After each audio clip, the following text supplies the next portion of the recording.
player that you may know the least about in college basketball, the ACC's leading scorer, Malcolm Delaney. He, along with Seth Greenberg, making their way into Cameron Indoor Stadium, and the head coach addressed his team. We talk all season. From the first day we met, all right, we tried to talk about our culture. And the one thing we always say is the hardest playing, toughest team wins. Now, how's that going to manifest itself tonight? The hardest playing, toughest team is going to get open. The hardest playing, toughest team is not going to melt on screens. They're going to get through screens. The hardest playing, toughest team is going to be strong with the ball. The hardest playing, toughest team is going to get to the next play. They're going to be determined. They're going to be resilient. The hardest playing, toughest team is going to own the 50-50. They're going to be first to the floor. The hardest playing, toughest team is going to find a way to win.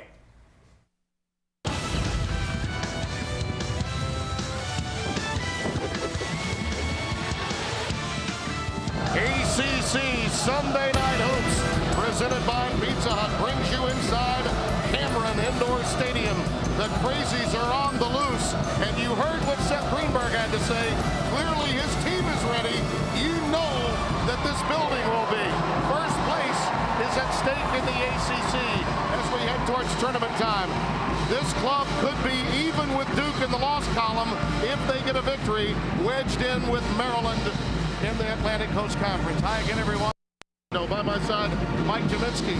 As an old alum, you know about this building, and the amp meter really is up. No question about it. This crowd senses this is a very important game, and it is a critical game, maybe the most critical in the ACC history of Virginia Tech, to be this close to the lead this late in the season. And I believe, Timmy, this will be their first really big test on the road. No doubt about it. The Blue Devils may be everyone's favorite, but the team with the biggest chip on the shoulder in this league is Seth Greenberg. Well, and he has instilled that in them. They've gotten back to the defensive principles that he had in this ball club a couple of years ago, and nobody embraces this environment much like Seth Greenberg. Might we have some familiar surroundings for some endings that we'll remember, like the one in 2005 when it was hickory dickory dockery from 40 feet for the win in the ACC opener that year, and then Seth Greenberg's Durham, Washington slamming over Paulus and rejecting him as well to come away with revenge 2 years removed from that 05 loss. Stay tuned, more yet to come. Virginia Tech and number 6 Duke for Cameron Indoors. Third member of our broadcast team has been very busy today here at Cameron, Deb Antonelli. Deb?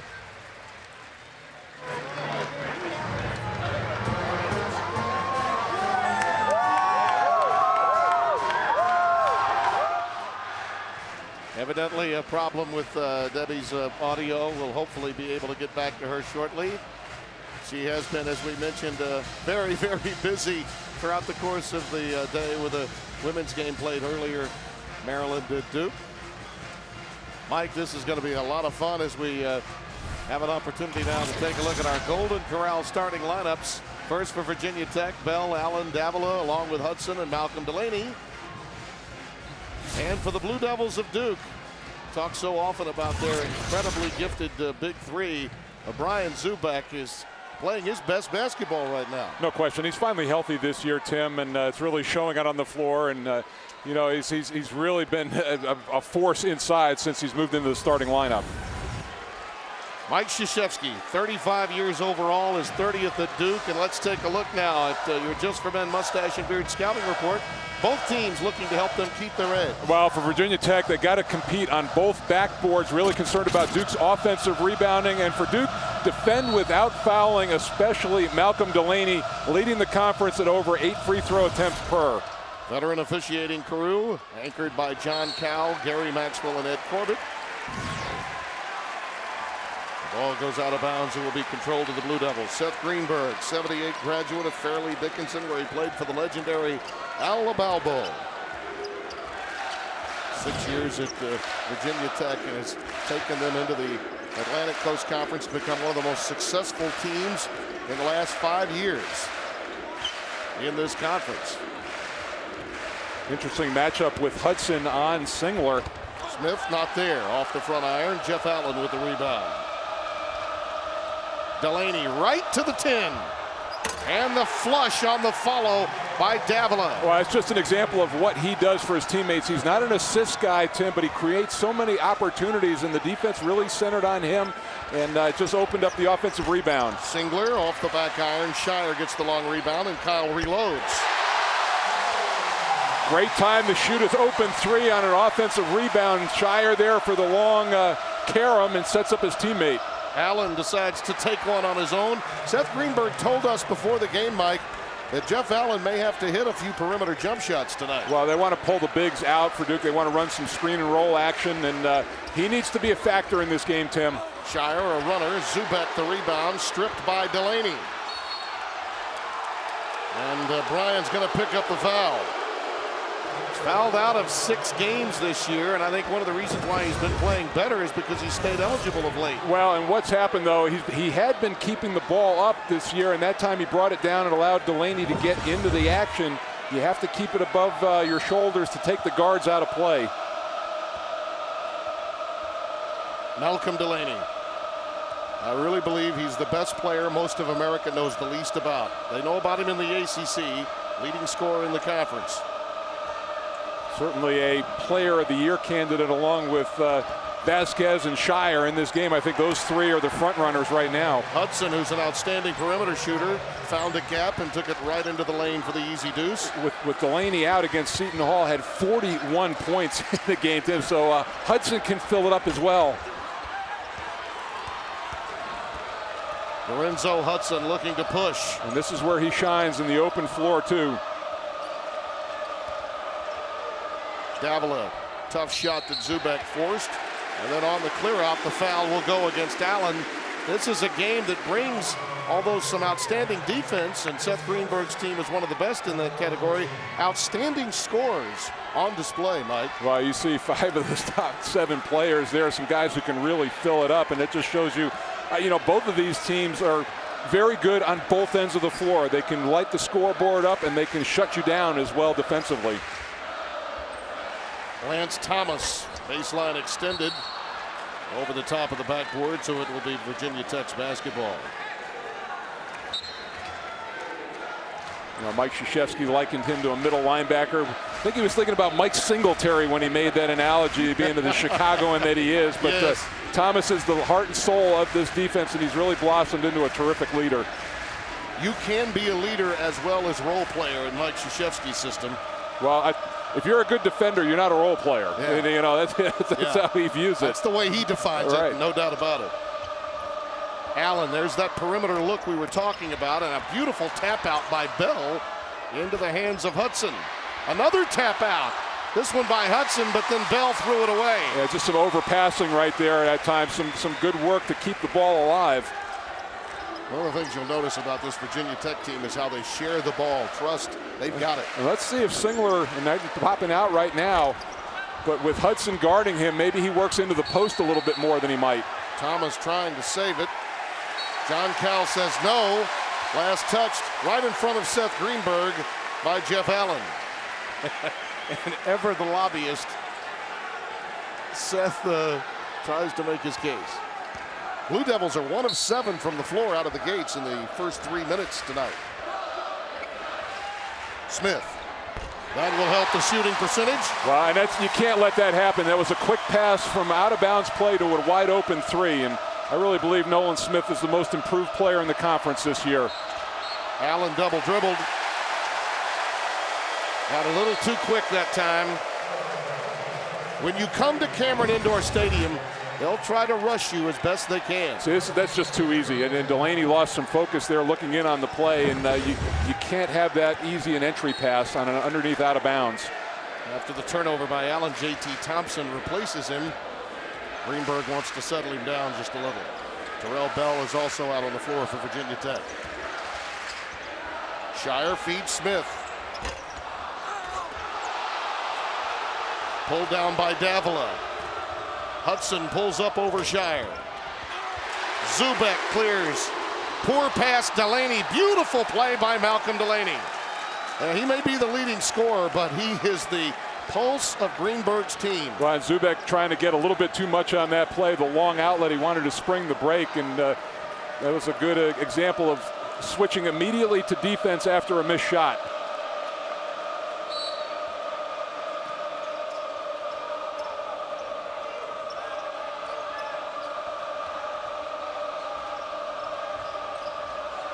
This is one of the things, too. They wanted to move Zubek out on the floor, use Davila as a screener up high.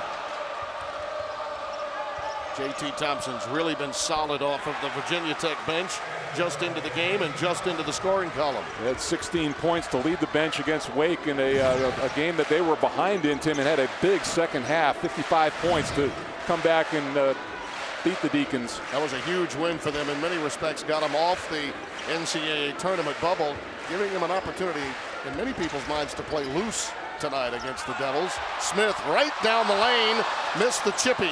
Thompson with the outlet to Bell. Well, their last game out in Miami, the Big Three got off to a very slow start in the first half. A little sluggish here this evening. Look at Delaney into the lane. Not there, last touched by him as he tried to go for it. Out of bounds. A solid start for the road team, leading by 2 with 15:28 remaining in the opening half. First place at stake in the ACC in the loss column tonight on ACC Sunday Night Hoops. Virginia Tech leading by 2. Tim Brando, Mike Juminski, and Deb Antonelli. If you look at the snapshot of the season for Duke, this is by far and away the most solid team from stem to stern in the ACC. And I think a solid number 2 seed at this point, looking ahead to the NCAA tournament, Tim. They've really been terrific. With room to grow to 1 potentially. Yeah, it's no doubt. And for Virginia Tech, a club that really struggles with strength of schedule. It's not always their fault, but I think in many respects that's why the Wake win last week was so important to them. Well, they'll start playing the upper half starting this past Wednesday, the upper half of the league, so that will improve. It's just the very weak non-conference schedule that led to it early. Davila, beautiful in transition. Well, maybe with Zubek out of in the game, you expect Davila to run the floor, and he's done a good job. But you don't expect him to beat the Plumleys up the floor, and it's exactly what he did there. He's been committed to running the floor early. One of the things that we should mention too about Virginia Tech, Mike, is their resume is void of any bad losses. Yeah, which has haunted them in the past 2 or 3 years. And I think this is a schedule that has built confidence, Tim. And they find themselves really believing themselves right now. Bell picks up the foul. There's that long look, and you see it right after that, the run out, and Davila, like a good big man, running the shortest distance right to the front of the rim. Good look over the front. The Plumlee brothers have come onto the floor for Duke. You see Virginia Tech also going to the bench as Davila takes a seat. On the wing, Smith can't get it to fall. And entering the game, Sedarian Reigns for Seth Greenberg. Well, today's broadcast is on AFN, the American Forces Network. They're broadcasting the United States Armed Forces serving 175 countries as well as ships at sea. They're watching around the world in Iraq, Germany, Italy, Southwest Asia, South Korea, and Japan. We welcome them all. I'll tell you what, Tim, the Duke has gotten very easy looks on their. It's been the best part of their offense so far. Singler got that hoop, and Plumlee, Mason Plumlee, stepping out, picks up the foul for the Blue Devils. You see the nice screen coming right there and the easy shot. They've gotten some wide open first pass.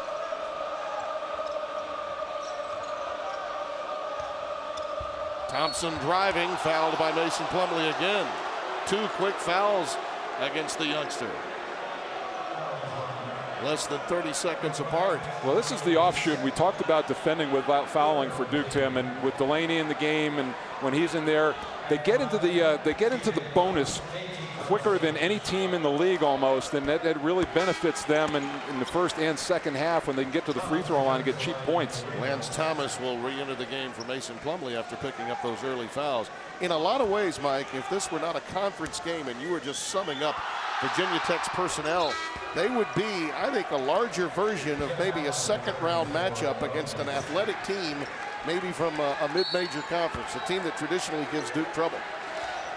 They got outstanding wing players and athletes that can beat you off the dribble. Well, and the thing is, they're deceptively big at a lot of different positions, especially in the backcourt, and that helps them defensively. Shire, right against Hudson, got him airborne, and he committed the foul. His first.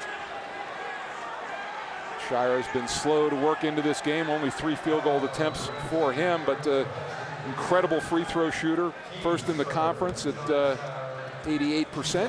One thing you know about John, at some point, the game will come to him, and he will be a factor. Well, and it's, that's the luxury of having the ball, and he makes such good decisions with it.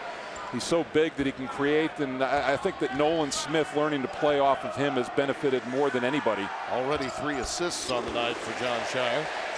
When he needs his shot, he'll take it. Had the good fortune of meeting his dad last week on an airplane ride in. Wonderful man. It was funny. I went up to Nolan Smith before the game. I said, "Who you got tonight?" And he had a big smile on his face. He said, "Delaney, you know that." And really embracing that challenge. I said, "What do you have to do?" And I said, "Just ball pressure him and be disciplined.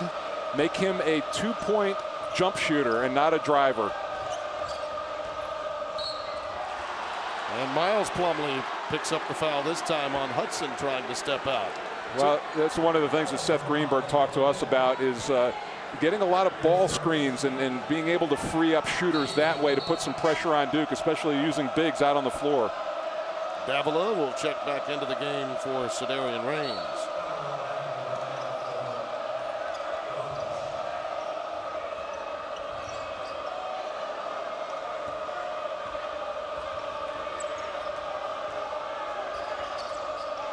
Hudson lost it, trying to cut through. Now the end-to-end pass to Plumlee. Delaney giving up a good foul there. Did not want the unmolested dunk for Miles Plumlee. Well, and the reason why that's a good play, Tim, especially on the road, you don't want those wow dunks that really get the crowd going, and that's what this one was about to be. But Delaney, you don't want your best player giving up fouls. He fouled out of the Wake Forest game. But I think maybe in this instance, not a bad move with a 66% free throw shooter. One of the things about Malcolm Delaney that you really have to like is he's played through pain. He has a high threshold for it. He's tweaked that ankle many times over, Mike, and as many screens as he runs through when he doesn't have the ball, and double teams that he'll dribble through when he does. It's amazing. I don't think people have an appreciation for how physically taxing it is to score the basketball, Tim. And with all the screens and all the pressure that you have, it's really tough on your body when you're getting up that many shots and playing the way he does. Plumlee trying to work pick and roll with Singler, but it was well defended by Tech. Thomas now in no man's land, and he turns it over. Here's Delaney in the open floor. Nice job of recovering on a turnover that could have very easily been 2 points. Eric Green, the freshman from Winchester, Virginia, number 11, in the game now for the Hokies. And a push. Jeff Allen getting that foul on the illegal screen. That's number 2 on Allen. That's one of the reasons why his numbers are down in the ACC. And you know what, Tim, you don't want to get a cheap foul like this in this situation. It's going to be tough enough in this building. You see, as a screener, you've got to remain stationary. And he clearly moved out and got his elbow out. It's an easy call for the referee to make.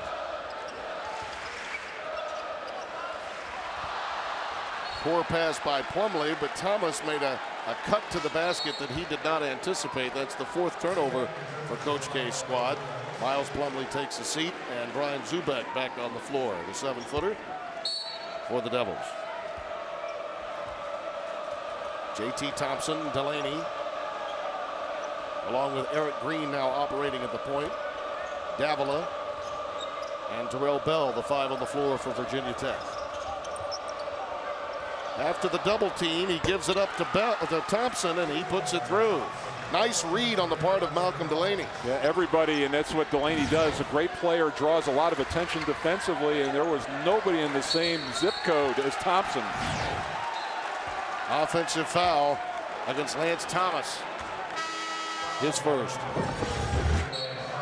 See, there's the look. I mean, all eyes on him, and if Thompson can consistently hit that shot in this game, that is going to be a huge boost to this offense.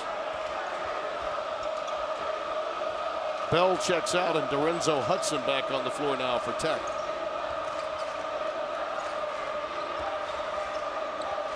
How about the ball fake and the split of the double team, huh? How about that? He got everything but the finish. Zubek came over to disrupt that J.T. Thompson reversal. Singler for three. Zubek fights for the rebound and gathers it in. Dawkins. And the rebound thrown away by Davila. Singler fouled by Davila.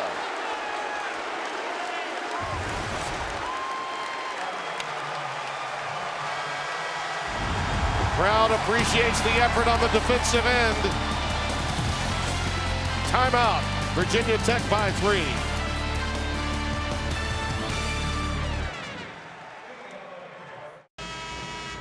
G-Man, let's take a look at our Lexus playbook. Well, Duke has been very successful on their inbounds plays, and we'll take a look at the reason why. You see Malcolm Delaney right here, his vision clearly out this way. Nolan Smith will recognize that, head to the baseline and get a wide open look. Here's the inbound play, all the action, and you just have to have a sense of where your man and the ball is at all times. Kyle Singler at the free throw line for 2. Already with 5 points tonight. Well, we'll keep an eye on this, Tim. So far, Duke is such a great shooting team, especially in this building. They are 3 of 15 and 2 of 9 from 3 to start out with.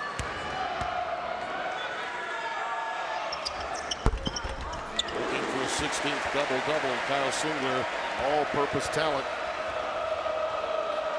14-13, Virginia Tech by 1. 8.5 minutes gone here at Cameron Indoor Stadium. Delaney out there. Davila the follow. He missed it. Short-armed it out of bounds off the doubles. Virginia Tech will have it underneath their own hoop. You know, one of the things in the scouting report, they talked about Delaney selling the three-point shot foul that time, and Seth Greenberg was irate. Looked like Zubek came out, got a hand up, and Delaney worried. By the way, the selling of a foul is an art form, is it not? It absolutely is. And you know what? And frankly, the refs understand that you get to the line a lot. You get more calls. It just works that way. Thompson can't connect. But Singler takes down the rebound. But you have to earn that right and that reputation. It's not given to you. Dawkins past Bell. Well defended by Terrell. Out of bounds. Last touch by Virginia Tech. And let's see if the defense picks up on this underneath out of bounds for Virginia Tech.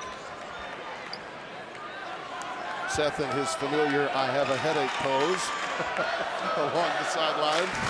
He is a joy to watch. Smith off the inbound from Shire. And Zubek collects another rebound. Another great look at a shot and one pass. Delaney picks up a cheap one there, Mike. Away from the basket, and that's number 2. Both he and Allen now have collected a couple of cheap fouls that will force them to sit. And Duke is in the bonus the rest of the way. Well, I think that's the thing. You have to keep your head about yourself in this environment and then understand if you're going to foul, they better be good, solid fouls, not in cheap situations. Delaney will have to play smart now because Greenberg absolutely needs his offense. Well, and this is a team, Duke, that's not a shot blocking team, but they take charges, so he has to take care on any kind of drive to the basket. Shire. Thompson fouled by Lance Thomas over the back. There's that old saying, and Seth told me earlier this week when I chatted with him on my radio show, he said, big boy twos, you got to be able to make them, Mike. You can drive to the basket, but you have to know when to pull up and take that in-between jump shot. Oh, really? You have a radio show? I wasn't aware of that. Well, that's when I talked to him. Really? It just so happened that's when I talked to him. Okay, that's good. And of course he's right, but you'll be on it tomorrow, by the way. Maybe. Hudson. Zubek collects his 6th rebound of this early half. And you see they've missed 9 of their last 10 from the floor, but still only down by 1. They have the rebounding rims up there, the rebounding drill rims up on both sides.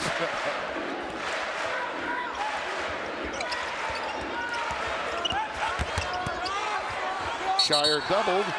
Out of bounds. Let's go down to the third member of our broadcast team, Deb Antonelli. Deb? Well, you guys mentioned it earlier. Ever since Brian Zubek's been in the starting lineup, he's been averaging a double-double. Those 6 rebounds in less than 10 minutes. I asked John Shire about him. He said he is a presence on the inside with his 7'1" frame. He's underrated as a passer in our cutting game. And as a shooter, I know who my best screener is, and that's Zubek. So I love working off of him. Well, the thing, Deb, is he's playing 7-1 for the first time this year, and that's really been a help to him. And he's healthy for the first time, so a lot of things are going well for him in his senior year. Eric Green, halfway down the cylinder and out. Thomas skies for the rebound. Well, that 16 and 17 performance against Maryland, for many people, came out of nowhere, but not for Mike Krzyzewski. He had seen it coming for quite some time. Smith dribbles through a double team. That would have been a big boy, too. He does get the nudge and the foul, and will work his way to the free throw line as J.T. Thompson picks up the foul. How about the year for this young man, the quiet assassin of the Blue Devils, Mike? Well, and I think in many ways overshadowed by the year that Shire's having, but I'll reiterate, I think he's the most improved player in the league, 4th in scoring, and his name is in consideration for first-team All-ACC as well.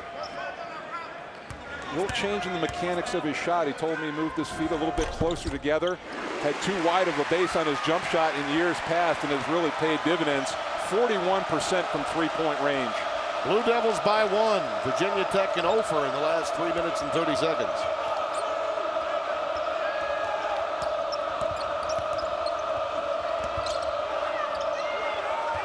Eric Green again pumps, this time from 3, and the putback by Bell. Mike Krzyzewski thought that one was inside the cylinder. He argues to John Cal, but to no avail. We talk about size of positions. Terrell Bell 6'6", but plays bigger, averages almost 6 rebounds per. Great for that position. Shire.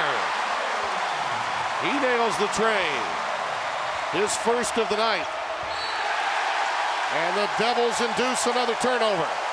And Seth Greenberg trying to get the freshman calmed down right now. Eric Green, tough in this, and has never played in this building before. 7 turnovers now by Virginia Tech. And a foul off the ball. Singler trying to post up. Terrell Bell got him. And I was wondering when that was going to happen. A little flex cut action down below, and Virginia Tech has had smaller players guarding Singler to take away his outside offense, and now he's starting to work inside. Ben Boggs, another freshman from Roanoke, Virginia, is going to check in for Seth Greenberg. Solid player that is highly thought of by the head coach, getting his first playing time as Bell takes a seat. It's getting toward March, Tim, with the shiner that Singler has under that left eye. These are the dog days, my friend. Yeah, let's just get through February.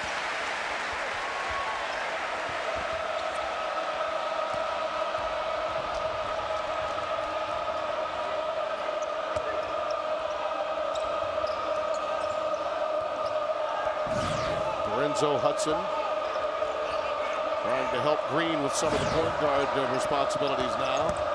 Decides to call the old number 1, takes it into the lane. Not there, pulled down by Thomas. Well, and with Eric Green, it's in Hudson right now. You got Ben Boggs, another freshman out there. He's the guy that's got to step up, be a leader, and also shoulder a lot more of the scoring load. Remember, Allen and Delaney each with 2 early fouls. Thomas gives it up to Singler for 3. Oh, the iron, so very kind, and a timeout.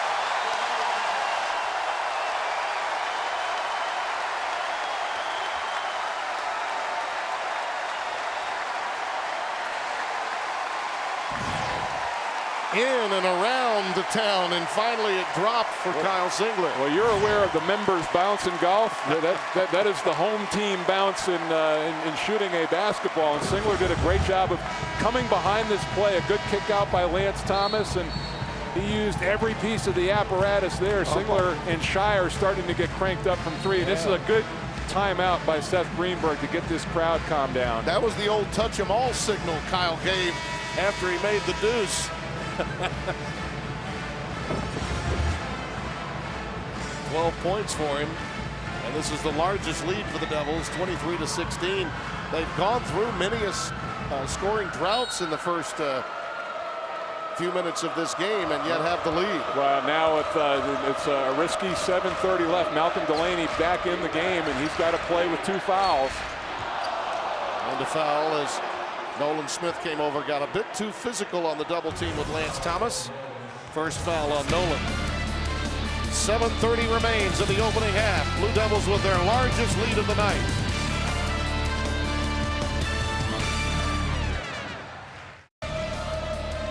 ACC Sunday Night Hoops is delivered to you by Pizza Hut. Right now, get any pizza, any size, any crust, and any toppings for one low price. All your favorite pizzas just the way you want them, only at your Pizza Hut. And brought to you in part by your local Lexus dealer. And by Just for Men for Mustache and Beard. Keep your edge. There is a look at our game summary. Blue Devils, even with the paltry shooting, with a 7-point lead, and Kyle Singler red hot. Well, and where they're building up points at the free throw line, outscoring them 9-2, and then also the 3-point line. Virginia Tech 0 of 3 so far from there. And we talked about it. Virginia Tech, the highest scoring team in the country, Tim, with the fewest amount of threes, so that's really not part of their arsenal. Former Baltimore City Player of the Year, Malcolm Delaney at the free throw line, leading scorer in the conference, and we mentioned already with the 2 fouls along with Jeff Allen. How about this stat, Tim? The last 4 games that Malcolm Delaney has made 40 free throws. The big 3 for Duke over that same stretch has made 44 combined. Yeah, and those, by the way, were his first points of the night. Yep. So this guy is a machine getting to the free throw line. Shire through traffic.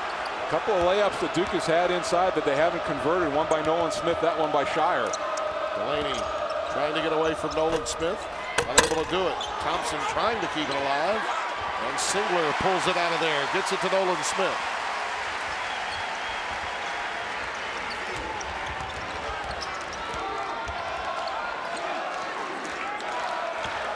Shire working on Boggs. Difficult take really for Boggs. Defensively, Shire with a great first step, and Boggs picks up his first. Yeah, it's funny. When I talked to Seth Greenberg this summer, I was asking about his freshman. You know who he compared Boggs to? Spanarkel. How about that? Yeah, he said he really is his toughness, his sense, his basketball IQ, and he's really high on him. He thinks he's going to turn into a great player, just kind of a gym rat. Yeah, he missed his senior year of high school because of a broken leg, a very severe broken leg, and was undervalued in the recruiting circles because of it, but Seth loved him from the get-go.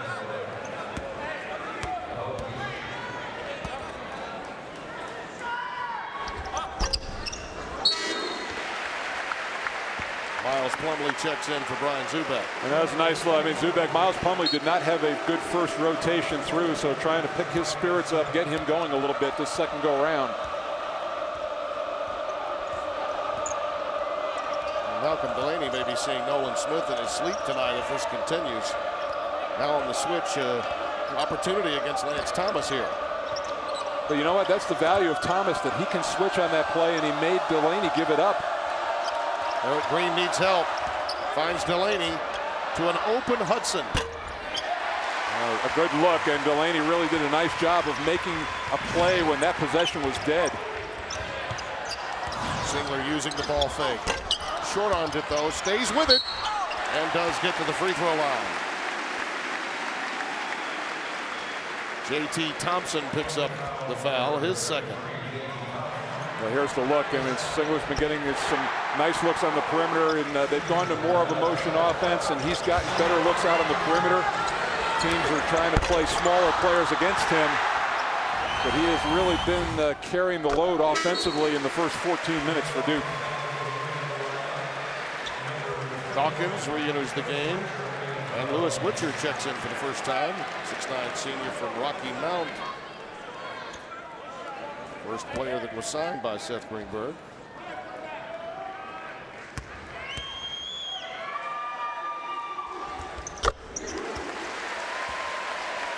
And the lead up to 9, 27-18.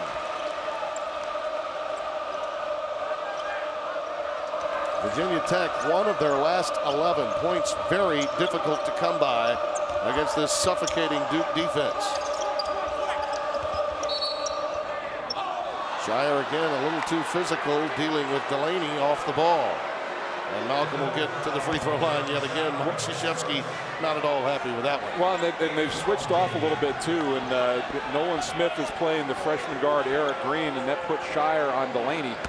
Just moves so well without the basketball. He induced that just by doing that.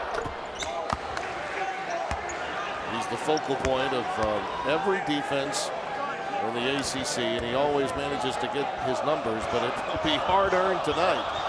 And you can tell a guy when he picks up fouls when he doesn't even have the ball. Yeah. That's a guy who's involved in the offense. Gravis Vasquez is another guy who reminds me of that. It's so hard to defend with or without the basketball.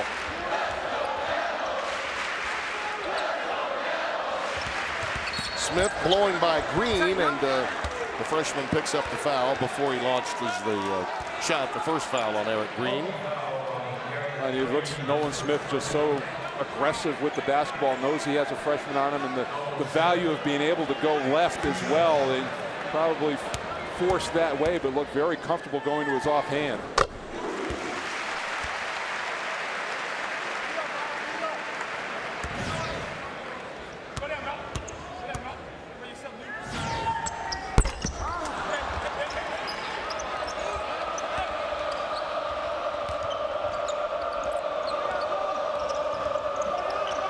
Delaney gets away from Plumlee and drains his first field goal of the night, a 3-ball. And that's been the majority of Virginia Tech's field goals from downtown. And that's the value of being able to step out, Tim. And you get a big screen like that, it forces the big to step out and get a hand on it. Delaney just created a little space with a back dribble.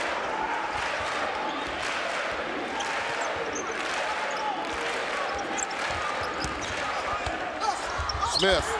Witcher coming over to give some help defensively, knocked it out. So, if you have two small setting the screen, you can switch that and make the play, but Plumlee just got his hands down a little bit, and that's all the space that a shooter needs.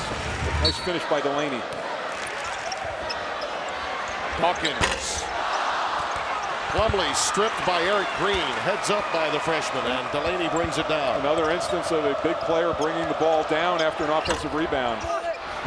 Quick shot that time by Delaney. He had Dawkins checking him, and he could not resist.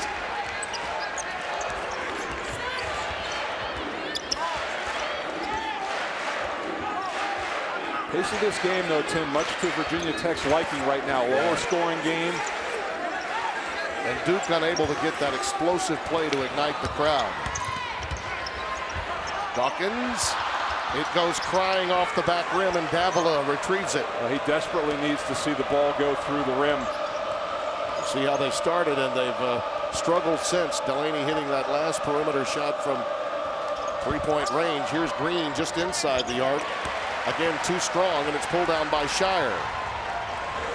John pulls up and knocks it home. He has 10. Wow, normally you wouldn't want a player taking a three-point basket in transition with poor board coverage, but that's John Shire taking the shot and just knocks it down in rhythm. It hasn't been the case in this half, but generally speaking, Duke is so much better shooting the perimeter jumper in this building than they are anywhere else. It's like Mike Krzyzewski said in the open, it's who's shooting the shot that counts. Yes. And a walk by Malcolm Delaney. 8 turnovers committed by Virginia Tech. The sharp-shooting Chicagoan plays the nylon song at Cameron.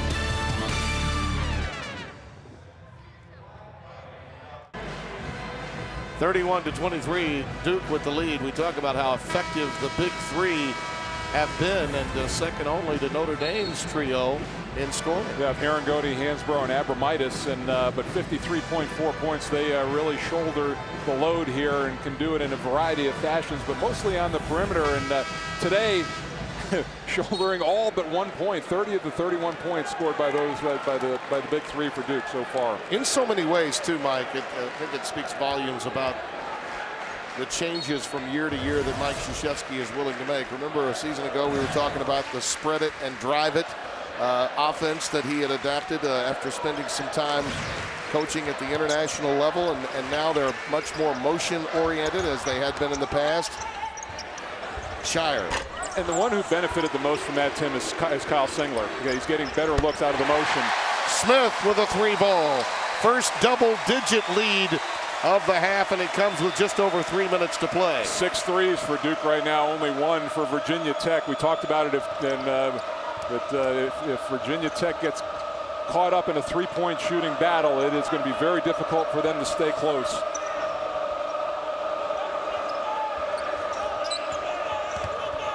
Delaney off the bounce. Missed everything. Green comes away with the loose ball, though, and Delaney is hacked. And he's holding those ankles again that have been banged up so often this year. Slow to get up. Second foul on Brian Zubak. Well, to make a comparison, and a lot like Allen Iverson, in that he gives his body up and goes in and winds up on the floor a lot, and you can see the grimace right there.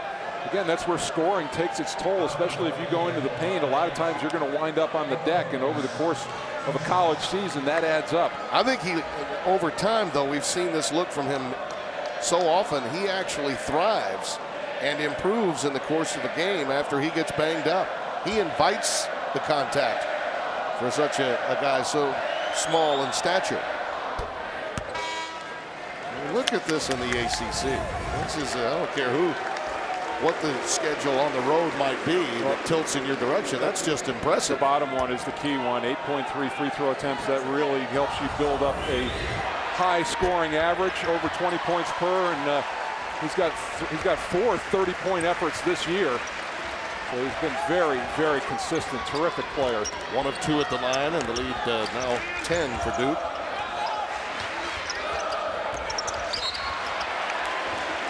Another one of those cheap ones, far from the basket, picked up by Davila.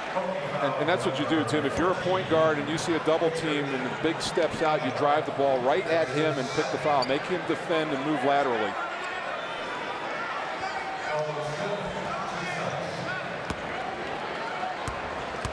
Duke has twice as many made free throws so far. Coming up on our Acura halftime report, the final score, we'll have a look at some great matchups in the Big East and Big Ten, and we'll have first half highlights of our game, all coming up in a short while on the Acura halftime report. Saw earlier one of those mainstays in the NCAA tournament really in danger of falling out, talking about Arizona, who went down to Arizona State before our game. North Carolina very much in that same situation. Yeah, indeed. It's rare that you would suggest that for big games coming up the rest of the way in the ACC, one would not be North Carolina and Duke. Singler picked up the foul, his first.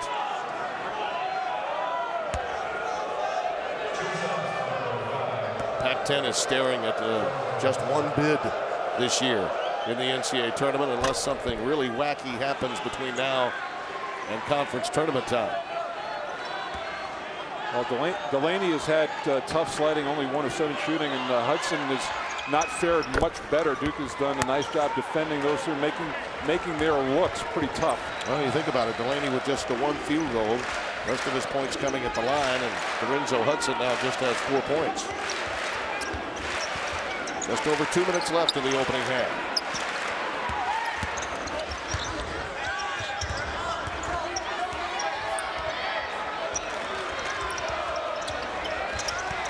Richard knocked that one away, and Green gives it up to Delaney for 3. Out of bounds, last touch by the Blue Devils. Malcolm goes over and tells the freshman, hey man, that's on me, I should have made that shot. Well, Raines making a nice play down at the other end and kicking out the break, and I think that Delaney, the thought process there, rather than beat yourself up in the half court, you're in transition, you've got a decent look, go ahead and take the shot.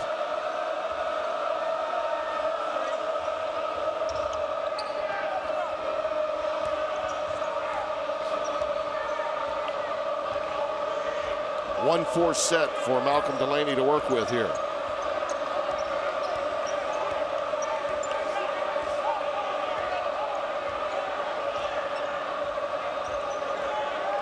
This is all about Delaney's ability, and he feeds the open Hudson for 3. Not there. Loose ball, though. Delaney comes away with it. And the runner does not go, and it's an offensive foul. That's exactly what Seth Greenberg could not handle prior to the intermission. That's his third. Yeah, and that's, you know, again, you have to know your situation. Lance Thomas leads this team in charges taken. And, you know, you're better off pulling up, checking up a dribble early that time.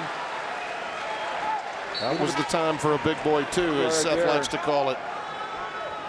One dribble too many, huh? Yeah, maybe taking the free throw line jumper instead of putting yourself in peril. I know you're used to being more aggressive, but you have to understand the situation. Boggs comes back onto the floor. One might think that Seth Greenberg will have to play a lot of this in the second half with the foul difficulty, Mike. A lot of zone. Dawkins, too strong, and a push against Mason Plumlee.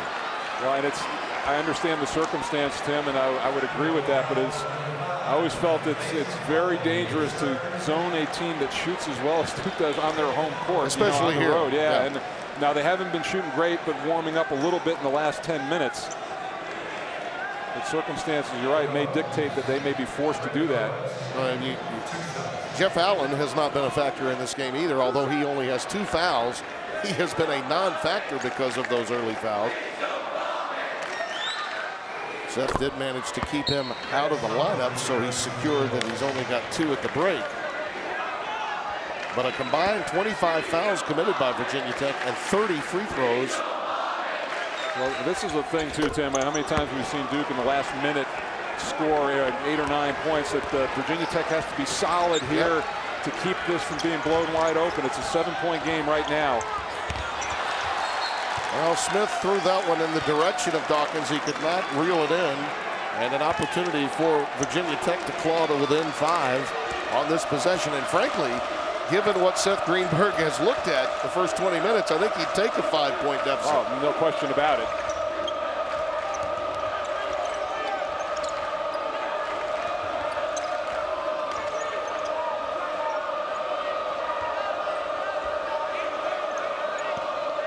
Your best bet at creating right now is Hudson. The jump stop and the deuce off the kiss. And a timeout taken. That's exactly what the Hokies needed. And with 26.7 remaining, it is a 5-point game. Well, another dramatic matchup between these two took place, and I happen to be on hand for this one. I'll never forget it. Josh McRoberts throwing it in. This was the ACC opener, and hickory dickory dockery. Sean Dockery knocked it down, and Virginia Tech went down 77-75. Then a year later, Virginia Tech again, Seth Greenberg says, you know what, we got to get through this season. And Deron Washington, who was a human highlight film, New Orleans native, with one of the signature offensive plays of his career, and then a defensive stop against Greg Paulus with a rejection, and a 69-67 victory, our American Airlines flashback. And Mike Krzyzewski was very hot in that timeout, upset about the defensive effort and the breakdown at the end of that possession. And, you know, like you said, Tim, all things considered for Seth Greenberg, this is a very palatable position to be in at halftime, given all the foul trouble. I mean, you've only got 1 field goal from the leading scorer in the conference, and he's got 3 fouls. He's sitting down. It's got to be very encouraging for both Jeff Allen, Malcolm Delaney, and JT Thompson, strongholds of this team offensively, to see the reserves hang in there and keep Duke within contact. Shire at the buzzer before the break. Not there. And we are at halftime. Virginia Tech did score the last 6 points of the first half and trailed by only 5, even with the foul difficulty. 35-30 our score here at the break. And let's go to Deb Antonelli with Seth Greenberg. Coach, you told us you needed to compete on offense. Can you compete with Delaney and Allen in foul trouble? Well, you know, again, we joked that Delaney and Allen were going to get 2 fouls in warm-ups. It was pretty close, but yeah, I thought we did a good job competing on offense. We've got to defend better. We've got to rebound the basketball. We didn't get through screens the way we need to get through screens, but again, we're a resilient group. Our kids kept on grinding. We got it to 5 at the half. We start with the ball. It's a long next 20 minutes. All right, Coach, thank you.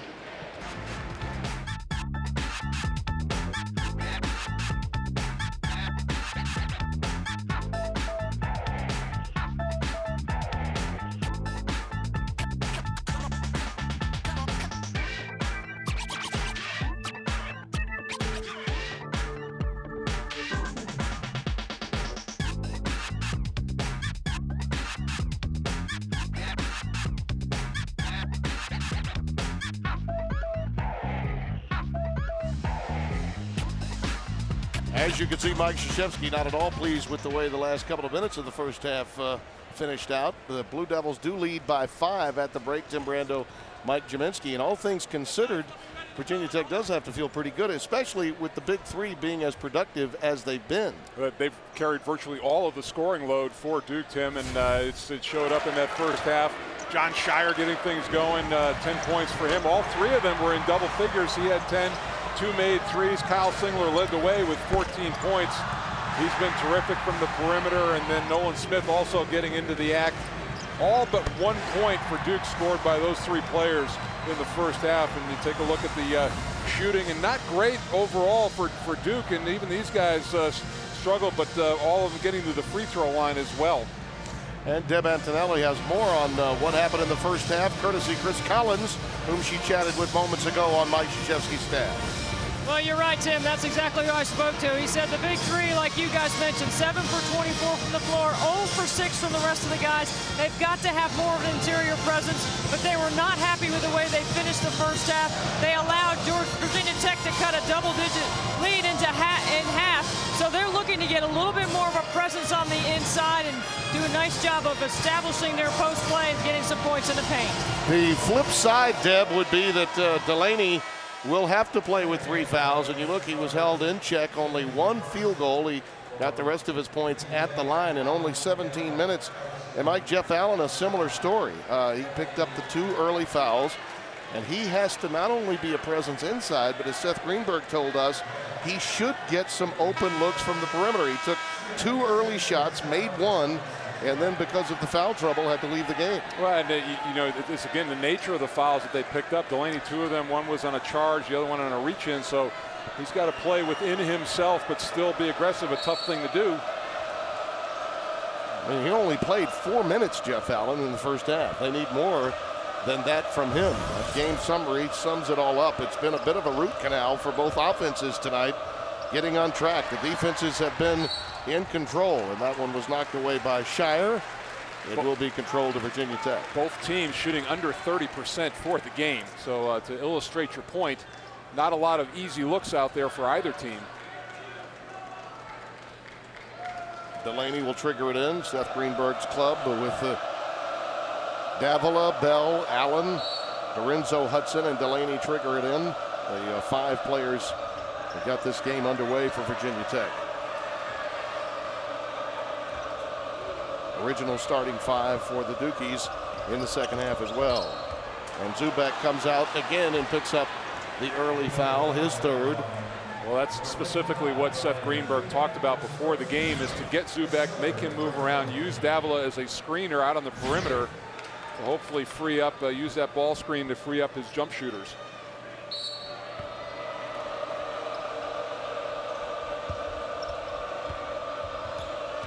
Hudson made a tremendous drive, a scoop to the hoop to cut it to 5, while Delaney was sitting down with Allen to close out the half.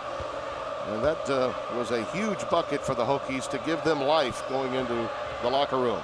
Here's Allen. Nice, strong finish by Allen. His 4th points of the night, and Seth Greenberg the first to cheer after that bucket. Well, he likes to, he got the switch that he wanted, and Allen is very good at facing up and putting the ball on the deck.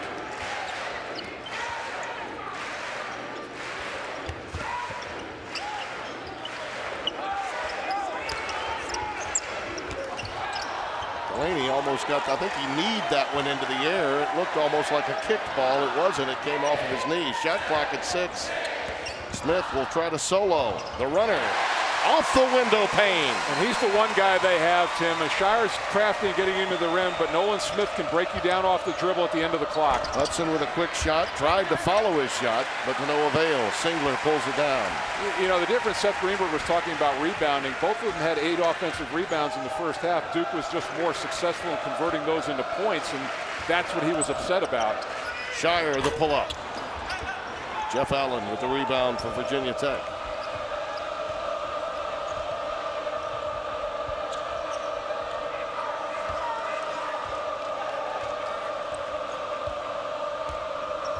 See if they look to get him involved, and they do in this sequence.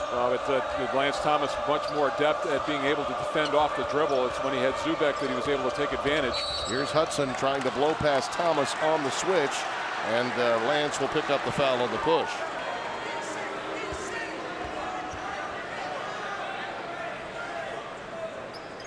Just over 2 minutes gone by here in the second half. Tim Brando, Mike Jaminski, Deb Antonelli here at Cameron Indoor Stadium in Durham, North Carolina. I think they may have given that foul to Zubek rather than to Thomas, and that is his 4th foul. John Madry, our statistician, tells me high above the floor here at Cameron Indoor Stadium. So now Zubek playing with 4.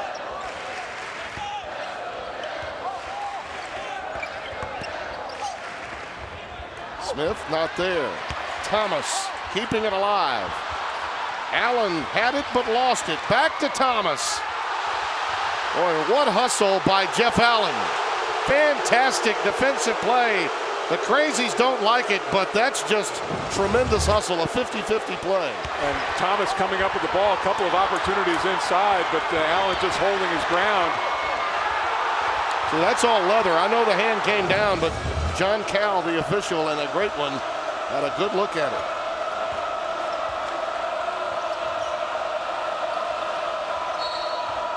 Off the ball, Nolan Smith with an arm bar of Malcolm Delaney. A lot of fouls committed early by the Devils. Nolan Smith now with his 2nd. We mentioned Zubek there with his 4th. And Ed Corbett has come over. Gary Maxwell, I beg your pardon, has come over to talk with Coach K, and he's telling him to back up right now. Well, I think that's the one warning out of the coach's box, I think, for Mike Krzyzewski. I wonder if this conversation is about the foul, the verifying of the foul on Zubek, and that being his 4th rather than on Lance Thomas. When we called that play, it appeared that Lance Thomas was guilty, and then John Madry told me that the scores table had credited Brian Zubek with the foul. It was his 4th, which I found curious, and apparently Coach K did as well. Yeah, Zubek wasn't anywhere near the play. It was on that switch. Yeah. So Zubek back to 3, and Thomas picks up his 3rd. And that's as it should be. But it was a copy point that John, our statistician, made to me, which is his job, and they now have changed it. So Lance Thomas does have now his 3rd foul, and Brian Zubek is back to 3 as well. So that confusion is finally over.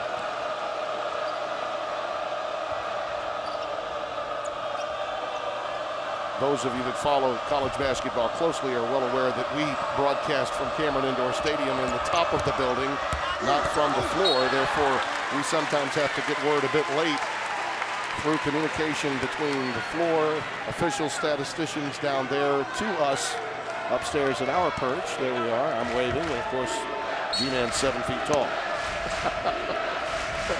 Sound broadcasting. Thank you. Allen puts it on the floor right past Zubek. Brian forced a tough shot. Well, again, just keeping his arms up, making himself big in the play, not following through with his arms to get the foul.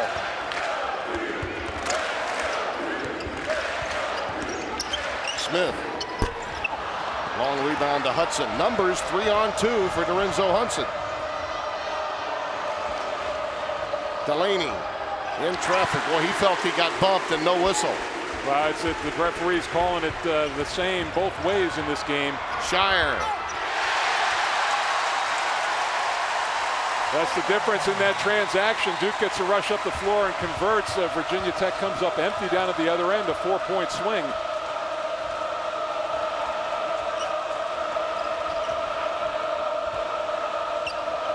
High pick from Allen. Delaney off the back rim, and Singler did touch it, so it will be Virginia Tech's basketball. Those are the type of opportunities Malcolm Delaney has to start converting in this game. He got a terrific look in the half court because of that high screen.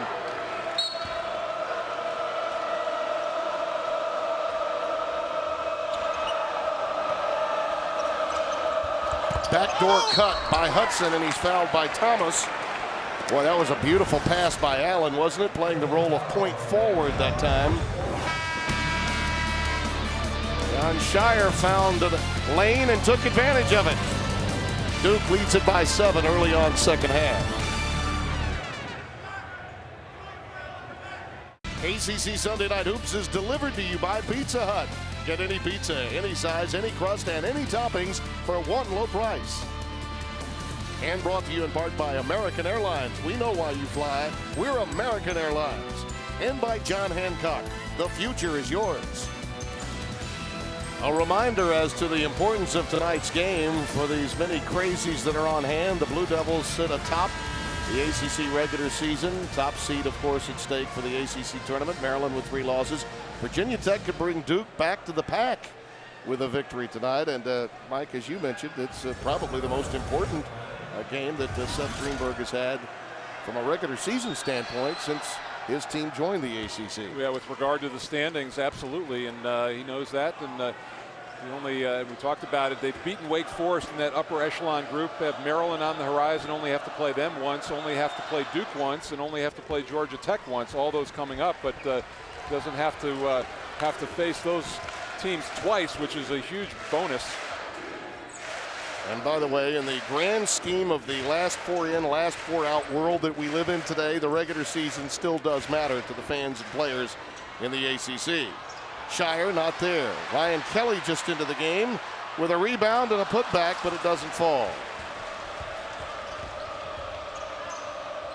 Delaney gets a bump from Smith prior to the shot, says Gary Maxwell.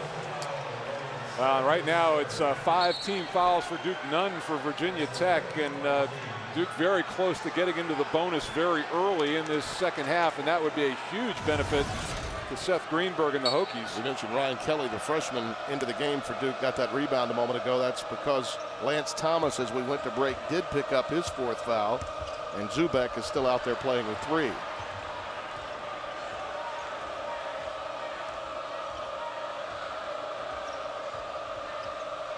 Delaney working on Singler. Boy, how about that? Just hung in the air. He was actually going down when he released it, trying to induce yet another foul, Mike. Well, they got a switch they wanted. Singler getting off, and he had to give Delaney a little room, respecting his ability to drive. Terrific finish. 39-36.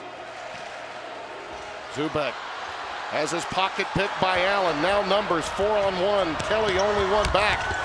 Just like that, Dorenzo Hudson gets the hoop, and Coach K wants a timeout. And he's giving John Cowell an earful, too.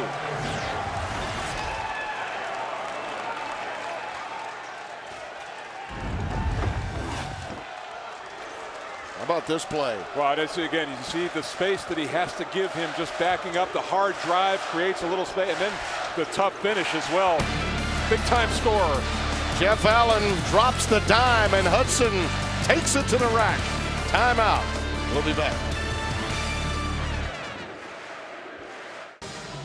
Score was 33-24 Duke, and then all of a sudden Virginia Tech on a 14-4 spurt going all the way back to the end of the first half. So Virginia Tech has made its move in the later stages of the first half, opening moment second half. These are the teams that we believe have the resumes worthy of being entered in our minds in the NCAA tournament field, and there are others with work to do. Well, and I think Virginia Tech moved into that column with that win over Wake Forest at home this week, and Maryland right there has been terrific. A couple of good wins, and then of course the Duke teams up front. And these teams are all looking really good for the most part, at least the first 3. Georgia Tech is also right on the cusp, and Virginia has gone south a bit of late, but they have many opportunities against quality teams before the ACC tournament gets underway. Yeah, and a lot of those teams are going to be playing one another as we go down the stretch, including Clemson at Florida State next week on Sunday Night Hoops. So there's still some things to figure out. Wake, a perplexing loss yesterday against NC State. These Blue Devils, of course, have to travel to Virginia, as you mentioned, to go along with that Florida State-Clemson game next week that we'll have. Shire unable to get that one to go. Delaney feeds Davila. Jeff Allen's looked good early in this second half, trying to keep it alive. John Shire comes out of there with it. But the longer that Virginia Tech can linger and stay right with this game, it's the more dangerous they become. It's exactly what Seth Greenberg is a master at. Zubek comes away with another offensive rebound to Singler. Three-point shot has not been there early in this half. Hudson trying to blow past Shire, lost his dribble momentarily. Allen with that pick and pop. That's what Greenberg wants, but it's off the back rim. That was textbook what Seth was telling us before the game, Mike, that he anticipated Jeff having many opportunities with that. Well, only a 30% shooter, so respectable but not great. Singler past Bell, rejected by Allen. Now there has been an indifference, Mike. I think you would agree with Allen in his career at Virginia Tech at times, but he has a sense of purpose here in the second half. Well, and that's the key thing for him, Tim, was the warm-up. He had sat so long in that first half. You get around, you need to get right back in, and he has worked himself into this game very quickly. Sedarian Raines checks in for him. I think he needed to get a quick blow. He's expended a lot of energy in the first 6.5 minutes of this half.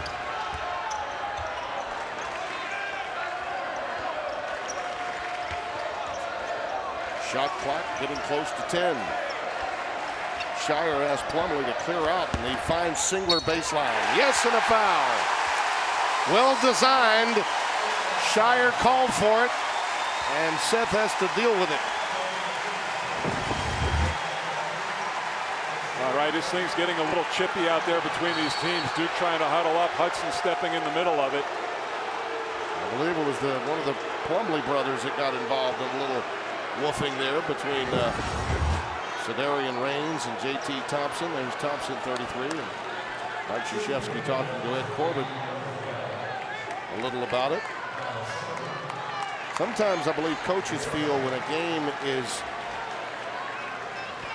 being whistled rather loosely, and in other words, a lot of contact is being allowed, that from time to time it will grow chippy in the second half.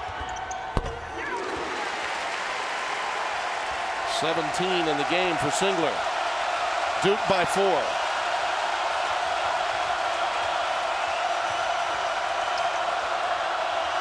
Well, Bell saved Delaney that time with an errant pass.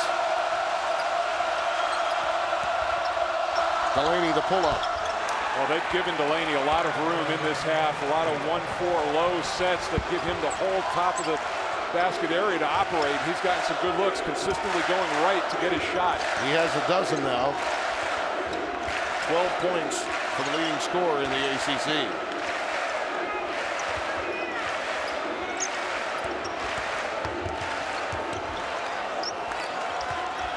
Hudson checking Shire. Plumlee trying to work pick and roll. Shire gets it back from Singler. Decent look. That three ball just not working for Duke right now. Delaney delivers it. I tell you what, Virginia Tech has done a much better job in this half, getting some pace up the floor, not wanting to play against Duke in the half court, and then they have been running extremely well. He's surprised Duke when he didn't take the shot and gave it to Sedarian Raines, who got his first bucket. Thompson with numbers, 3-on-1. Delaney with a tray. Hudson runs it down. Bails out the possession. And a quick timeout taken by Seth Greenberg.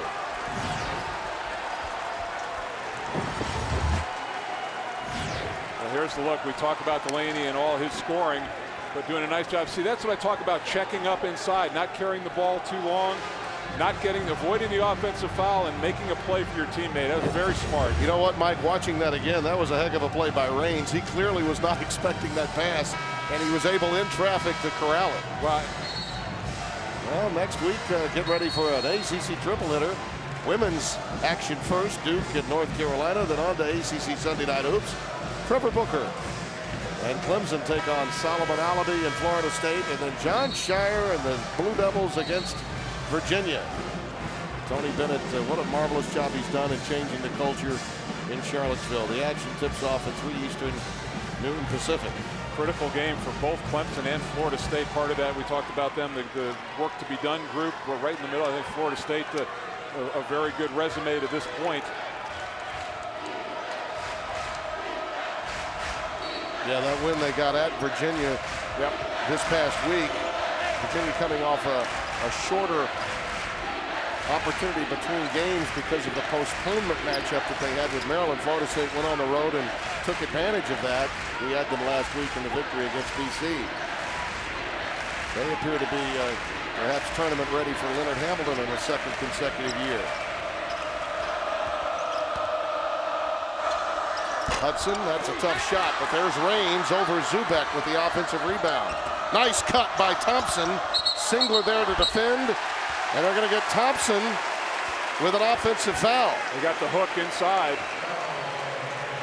Timeout, 11:18 remaining. Blue Devils and Hokies tied at 42. JT Thompson pleading his case.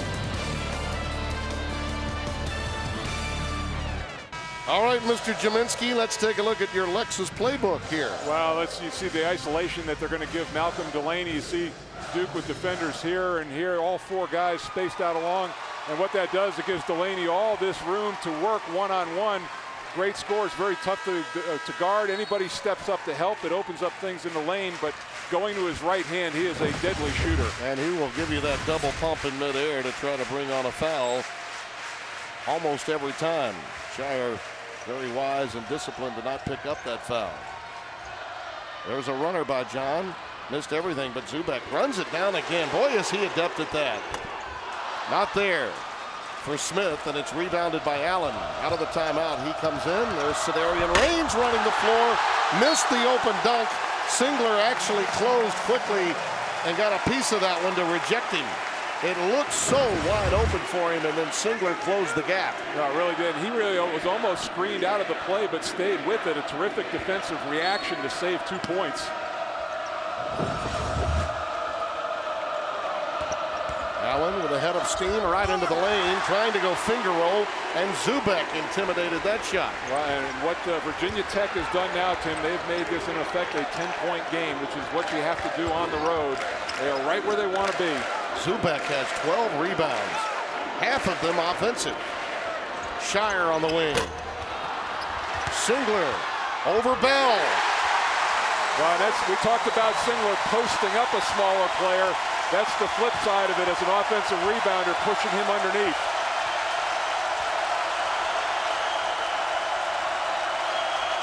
Number 6 Duke being challenged by Virginia Tech, a club that believes it should be ranked, making its move towards the top of the ACC. Terrell Bell giving it up to Delaney. 10 to shoot. From three-point range, he knocks it down. How big is that? Their last lead was 16 to 15. This was a big three here. They want to make sure that it was a three, and it clearly was. He squared up back behind the line, and he has been a different player. As a matter of fact, this has been a different team out there for Virginia Tech. And one of the key words I picked up in your last phrasing was believe. Yeah. And this is what Seth Greenberg, he hasn't believing in themselves, believing that they can win, and believing they are where they should be. Mike, I've felt for a long period of time that he is one of the great motivators in college basketball, and certainly knows how to construct a program. A winner wherever he's been. When he came to Virginia Tech, in many respects, he had to change the culture. Despite the fact that he refers to me as the kiss of death, I would agree with that.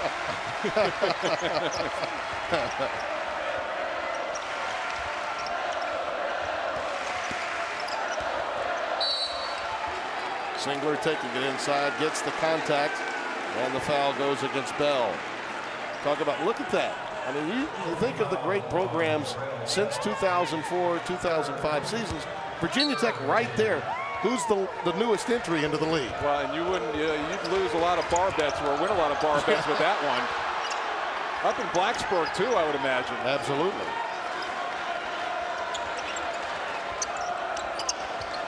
He's turned Castle Coliseum into a true pit.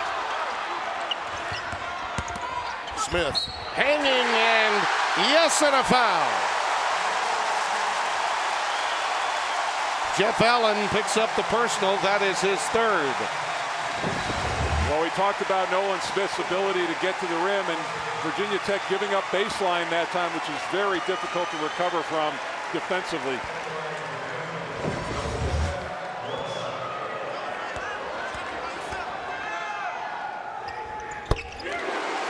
Seth Greenberg, by the way, is one of the first to point out that Virginia Tech did have pedigree when he got there. Yeah, he may have had to change the culture, but they had some great teams. Charlie Moyer had 213 wins at Tech, and the great Del Curry played there in the early 80s. But clearly this is a program that's taken on much more national meaning since joining the ACC.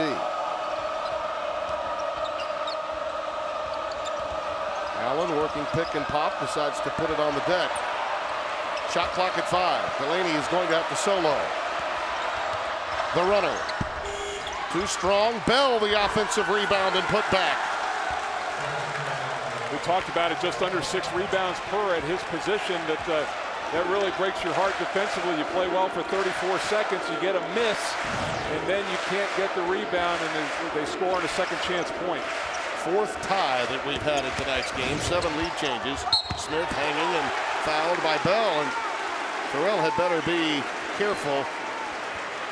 A little demonstrative there, and Ed Corbett showing a little discipline, decided not to light him up with a tee. That's his 4th. And a subtle little change for Duke in the last 4 minutes, Tim. They've become much more aggressive in attacking the basket. The 3 ball not there. So guys making a concerted effort, both Shire and Smith, to get into the paint and try to get to the free throw line. I think Malcolm Delaney went over to Corbett and said, you know what? I really appreciate you not taking that personally, that reaction from Bell. And Seth Greenberg gets Bell out of the game. Davila comes back in as you look at the foul difficulty. Thompson and Bell each with 4 now. These are the dog days of summer. A lot of times the officials have to exercise restraint, and Ed Corbett just did.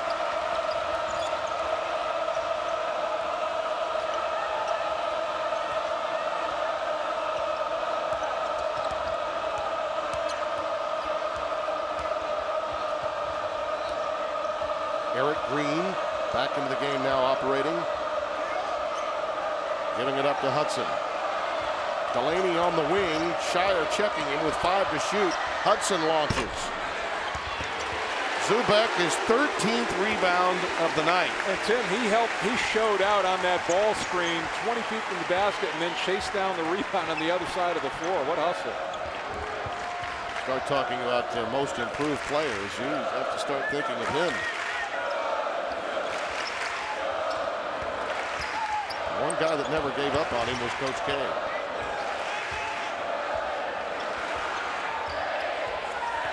Shot clock winding down for Smith.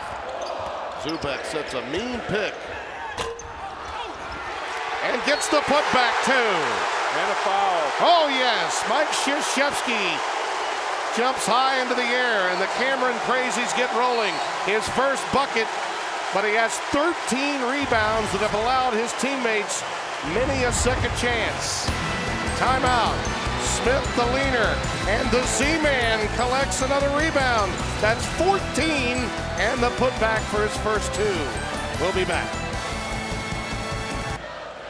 A look at our John Hancock academic star, Brian Zubek, not only effective on the offensive glass, but in the classroom as well. And Mike is a former 7-foot academic All-America. You can certainly identify with his play and his work in the classroom. Well, a nice screen and just diving to the weak side. Actually, Lance Thomas keeping that one available. And this is the one thing that Seth Greenberg was really wary of. Now, granted, there have been a lot more offensive rebounds available in this game because of Duke shooting.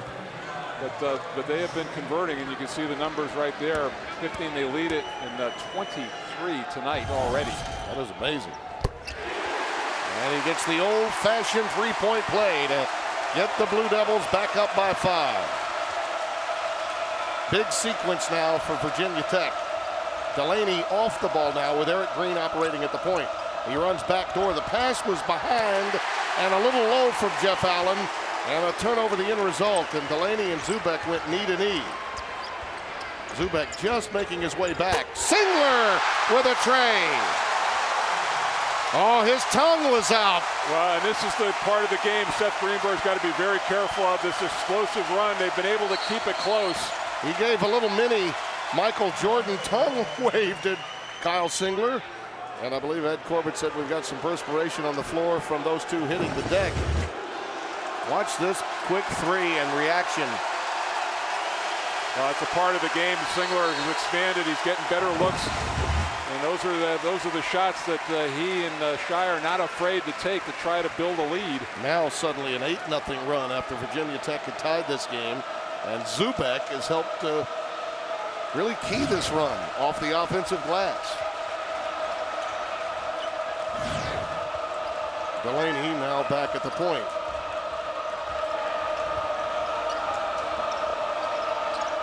Shire checking him here in the second half. Takes it in and induces the foul.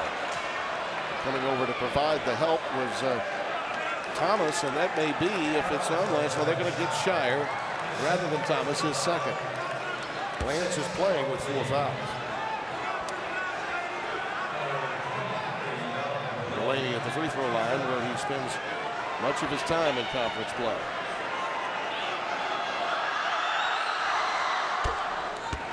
It truly is amazing stat, Tim, that 40 made free throws in the last 4 games.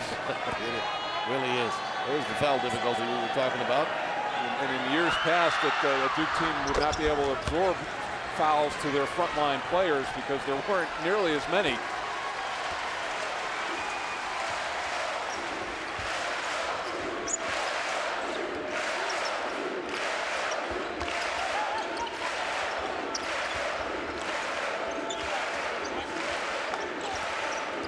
Smith running the curl past the screen of Zubek, giving it up to Singler.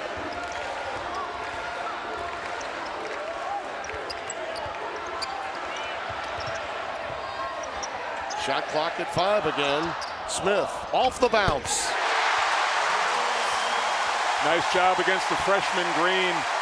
I think he's a little more. When he goes left, he'll pull up and take that jump shot. Going right, he'll take it all the way to the rim. You can tell he's in rhythm. Yeah, no, he's just become so much more of a better shooter this year than he ever has been. Thompson trying to run backdoor, does get the ricochet from Green, has to give it back. Shot clock at 10. Eric Green rolls and gets it inside to Davila. Tough shot. Zubek again altered it and rebounded it. That is 15 for him now. 5 minutes left. Just a nice job standing his ground, being tall, not going for the pump fake, which he might have done in years past. Jeff Allen and Terrell Bell will come in on the next dead ball for Seth Greenberg's club. He needs more firepower offensively. Singler. Loose ball to Shire for 3. Zubek again. Just the value of recycling possessions.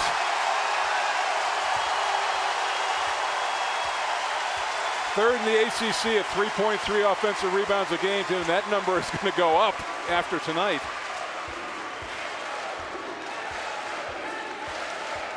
Those numbers against Maryland were no fluke for Brian Zubek. We are learning that tonight. Shire from downtown. You just, Seth Greenberg, going to call a timeout. You can't give this team that many opportunities per possession to score in this building.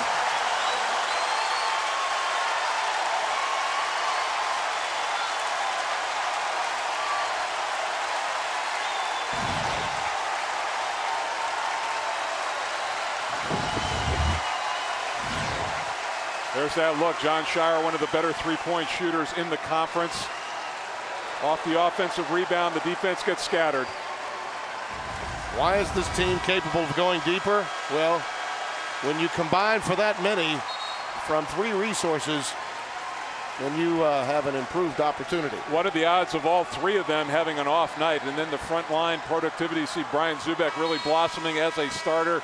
The Plumlee's getting better. And of course, in the NCAA, Tim, free throw shooting always a premium. Well, and the game slows down, Mike, and when it does, you've got to have opportunities for second chance points. Brian Zubek has keyed this 11-point spurt after we were tied at 47. That young man is the difference in Duke having this lead, in my estimation. At both ends of the floor, too, which goes underappreciated. And not that he's scoring a ton, but facilitating so much within the offense as a screener, a passer, and an offensive rebounder. He's altered shots that Virginia Tech's taken in the painted area in the last 5 minutes. time and time again. He's just quicker, side to side, and running the floor. And his confidence has to be at its highest level ever. Delaney, a fall away. Out of the timeout, he has 19, 60-51. Still a 3-possession game, and Seth Greenberg needs his team to respond here. And that's what that last timeout was by Seth Greenberg, to reel these guys in and say, hey, fellas, this is, they've gone on a little run here, but this game is not out of hand.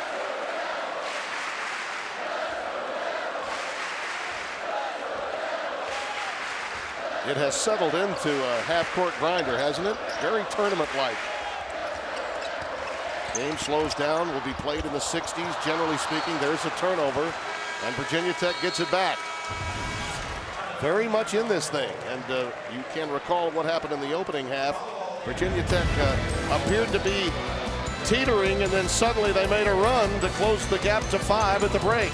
The gap now is 9 with 3:16 and counting at Cameron Indoor Stadium.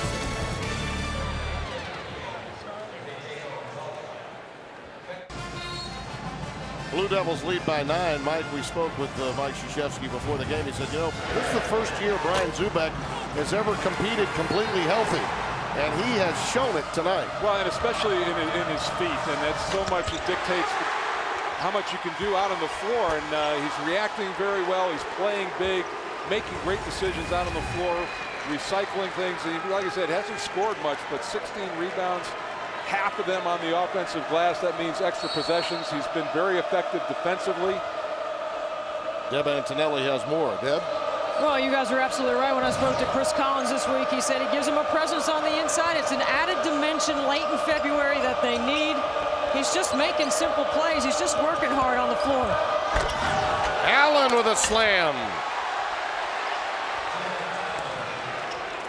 60-53, Duke by 7.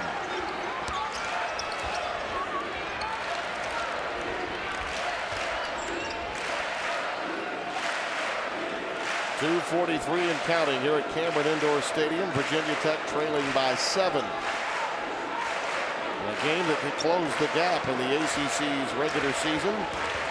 Duke leading Maryland a game behind in the loss column, as is Virginia Tech, and a foul spotted. It'll go against Lorenzo Hudson, his second. Virginia Tech trailed by 5 at the break, closed the gap, and briefly took the lead. And then with the score tied at 47, the Blue Devils went on a 11-2 run, keyed by Brian Zubek, just commanding all of the attention along the glass. Duke has really lived at the free throw line, 21 of 25 as a team. After that free throw by Nolan Smith, and he and Lorenzo Hudson are jawing a little bit. Well, to illustrate that last point that we touched on, what makes Duke tough about the free throw shooting and their high ranking in the NCAA. Again, this game is not out of shape with 2:29 left, but a team like this, if you put them at the line, at your peril.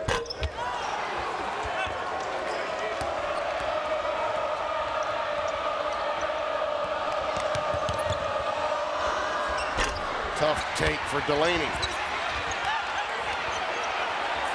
And a scrum, tie ball, and the arrow is to Duke. Yet another break for the Blue Devils. Still a lot of jawing. Lorenzo Hudson and Nolan Smith. This goes back to what was going on at the free throw line a moment ago. Hudson and Smith are still getting with it. And Ed Corbett doing a nice job of getting them separated. Now, I don't know if Ed is going to take a look at the monitor to see if a elbow or punch were thrown or not. But after that free throw Smith made a moment ago, they were talking, and then a shove came from Nolan Smith. Nothing was done or said, and then this was a little bit earlier in the game. Yeah, when Hudson they were trying to huddle up, and he was standing right. Yeah. He was actually near the spot where he was going to get on the free throw line, right, which was his argument. That was earlier in the game, and just a moment ago, at the free throw line, Smith made a shot, and then Hudson barked a little bit, and then moved towards Nolan Smith, and Nolan gave him a little forearm shove back to his position on the line. And then Nolan took his next free throw. The referees are taking a look now at we're looking at the same thing, and you really don't see anything right now. There was a scrum, and they moved in pretty quickly to break things up. Gary Maxwell, John Cal, and Ed Corbett have officiated a tough game tonight, and I've done so, I think, beautifully. They are looking at that pileup to see if anything out of the ordinary took place. And it's just two teams really understanding the gravity of the game and willing to give themselves up. Singler and Bell right in the middle of it. Yeah. And I think, again, just going in on the pile after the tie ball late, Hudson, I don't know that anything happened there that was out of the ordinary or that would warrant a flagrant foul of any kind. Some fans may recall earlier in the year a situation with a scrum when DeMarcus Cousins had a flying elbow that could have been considered a flagrant foul, was not. In the game between Louisville and Kentucky, it was a similar situation, but I didn't see anything that looked as difficult as what happened in that situation. It didn't look, even as things were breaking up, there really didn't look like there was anything that warranted any sort of technical. But the idea of breaking them up and maybe slowing the pace of this game down, I think maybe they're accomplishing their goal because things needed to settle down.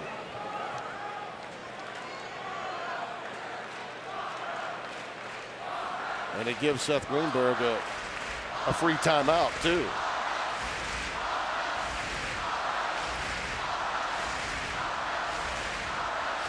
Let's take a look at the right side of our screen here. Nolan Smith coming in with Dorenzo Hudson. Yeah, that was away from the officials, though, and I don't know that Ed Corbett saw that. He was looking in the direction of the scrum. Everybody was just trying to get both teams separated without incident. It was a little spread out. Right. This may be a better look, right? You can see on the.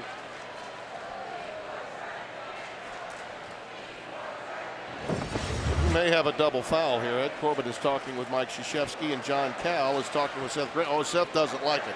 Whatever Seth Greenberg just found out, he did not like from John Cal. Yeah, it clearly wasn't a punch. No. Yeah, it was going to be a double technical foul, I think, called against Hudson and Smith. They both were jawing at one another. Right.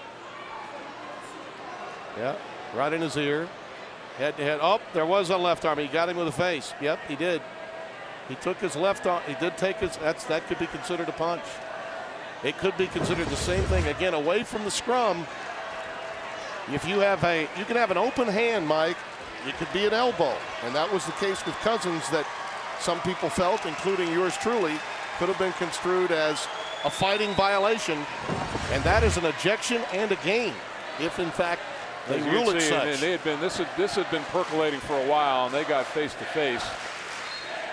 Right, it's coming from the left arm. Watch it right here. Yep. And I think they were both nose to nose, and that was an effort to just separate themselves. But it's not an ejection, evidently, because Hudson's still out there. The double foul was the call. They have relaxed that this year. They really have. And I guess in an interest to in their own minds, allow the young men to continue to compete because so much is at stake. If you're accused of a move that would be considered a violent move or an open hand or fist or elbow, which that's a. I don't think that was. No, it wasn't. I don't think it rises to that. I would agree, but it definitely put the pressure on the officials. Singler not there, out of bounds. One thing I do get tired of is hearing people say officials don't want to decide it by not being courageous enough to throw a player out when he throws a punch or an elbow. And guess what? You're deciding it by allowing him to stay in because it's against the rules. Well, the biggest level of error for the officials has been the calls that aren't made. That's right. As opposed to the calls that are made. I would agree. Allen, a runner off the glass. Well done. And again, this is, I think all of that, the distraction and the timeout and everything really worked to Virginia Tech's advantage, just kind of grinding things down. Yes, it did. Breaking up the rhythm that Duke was in, and then I tell you, Seth Greenberg is a master of keeping games like this close and giving themselves opportunities. Two-possession game. Granted, they don't live and die by the three, but You see, that's one of the things that Mike Krzyzewski told us before the game. This year, they're winning the games they have an opportunity to win. Yeah, I agree. And no bad losses. And in fact, if you look at those numbers, every close game, they've been able to come out with victories.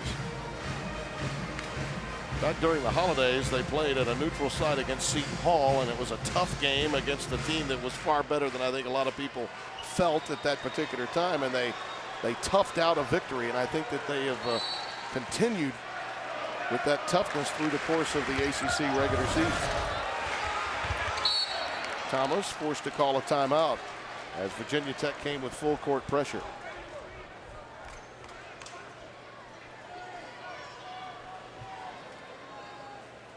I think we need to go back, Mike, and make a point, though, that these three officials have dealt with the emotion tonight very well. Yep. And in that sequence there, they had a difficult call to make because the arm did go up, and it did appear as though there was contact, but they did not feel that it was a flagrant variety or violent enough to warrant ejection and a game suspension. Well, the problem was, Tim, that everybody's focus was on the end. You're going to see Hudson walk over right here, and they're going to get in each other's grill. Like I said, this had been developing for a couple of possessions, and they were nose to nose. And that's, I mean, normally players, you can see them kind of jockeying and pushing, and nobody really giving any ground. And you see everybody is concerned with this area right here, and this action right there is what really, at the end of the day, had to be looked at. But the officials wanted to take a look at it, and after a thorough period of time looking at it, they determined that it was not worthy of a fighting rule violation. And I agree with you, Mike. I think that it was not worthy of that either.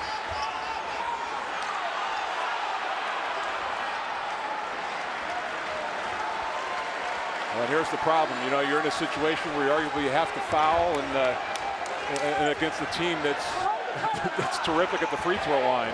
They've been good with the shot clock winding down too. Shire gives it up to Smith. The big three, come up with a big three.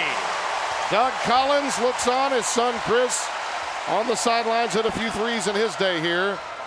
Delaney can't connect on the other end, and that should put it away for Duke.